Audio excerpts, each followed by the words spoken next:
Hi, I'm Lukey, career coach from Focus Inspired. In today's videos, we'll be sharing 5 of the most common rejection excuses in the job search and what they actually mean and what you want to do about them. Excuse number 1, we're going with a more qualified candidate. Well, as you probably know, job searching is a competitive process.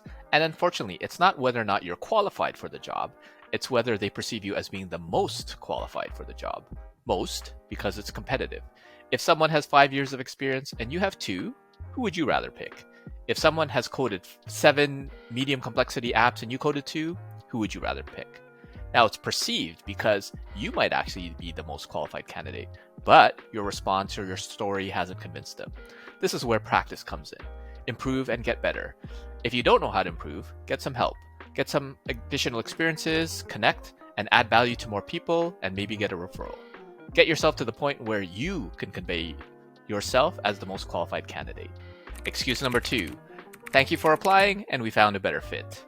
So you can do the job and do it well. However, companies are focusing on culture and fit more and more versus just technical ability.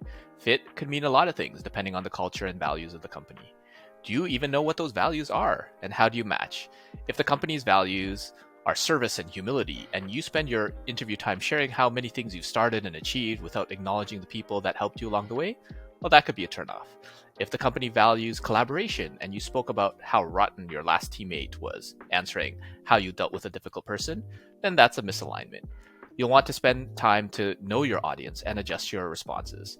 Research the company, ideally speak to someone at the company about their culture and what it's like to work there. Then tailor your tell me about yourself to focus on the company values. Practice answering your question based on those values and how you'll fit. Excuse number 3, you're overqualified. Well, the answer doesn't even seem to make sense. Why wouldn't you want someone with more experience?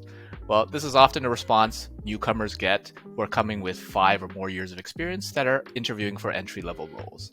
And what they're really saying is, we don't want to do this again in 6 months. What overqualified usually means is that we think you're going to be looking around for another job that actually suits your qualifications. So what you'll want to do is showcase your specific interests for the company and your role and your ability to stay there. So you want to emphasize your loyalty, your desire to grow with the company. And if you really want, you can share that you'll have at least 2 years until you'll be eligible to apply for your PR, your permanent residence. And in that 2 years, you'll get a bargain with someone with 5 or more years of experience versus a new grad. Excuse 4, your salary expectations are not in line. Do you know how much you're worth? Not from a life perspective, but for your job. This is common for those that don't have a confident answer for their salary expectations. Make sure to do your research and that you're comparing apples to apples. Are you comparing a salary that was at the peak of the market or right now? Or a salary with someone with the same experience, qualifications, or connections? If they ask you for a range, there is negotiating advice out there to never be the first one to give a number. What you'll want to think about is what you're optimizing for. The highest paying job you can, or a job, any job. If you can afford to be picky, then by all means, negotiate.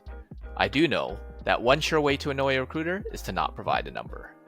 Why go through the process if their budget is 60 to 70K and you're asking for 80 to 100? In summary, make sure you prepare a range and know what you're worth. Excuse 5, you didn't follow up. While an employer wouldn't specifically provide you with this feedback, it could very well be the reason that you didn't get the role. No follow-up implies that you're really not interested in the job. You didn't make the effort to ask about the process or the timing. I know some hiring managers who specifically don't reply, and the follow-up is a test to show that you want the job.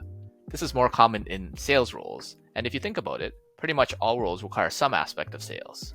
Follow-up is not just about a thank you note, it's a note 1 to 2 weeks afterwards, and a note every 1 to 2 weeks after that outlines how you've acquired another skill to make yourself more desirable in the role. And if they actually respond with a no, it's really just a not yet. You just need to show that you've addressed their concerns and have made yourself more valuable to start the role. So make sure that you follow up. This video was brought to you by the Focus Inspired Academy.